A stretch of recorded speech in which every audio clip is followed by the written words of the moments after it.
म्हणतात ना, खाणं कमी आणि पसारा जास्त, असं काही झालं आज माझ्यासोबत. कसं ते सांगतेस. त्या अगोदर म्हटलं मेडिकलमध्ये जाऊन यावं.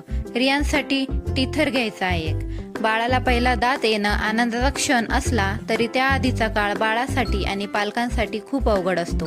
बाळ सतत रडते, वस्तू चावते आणि खूप चिडचिड करते. मेडिकलमध्ये गेले तरी ते खूप प्रकारचे टीथर्स होते. रियांसाठी मी हे एरोप्लेनचे टीथर घेतलं. हे दिसायला आणि त्याला हातात पकडायलाही छान होतं. घरी परत येत असताना मला वाटेत मस्त ताजे पेरू दिसले. गावठी पेरू खूप रेअरली मिळतात. मग म्हटलं थोडेसे घ्यावं. छोटी मुलगी पेरू विकत होती. पेरूचं शूट करत असताना ती बोलली, ताई मला पण घ्या व्हिडिओमध्ये.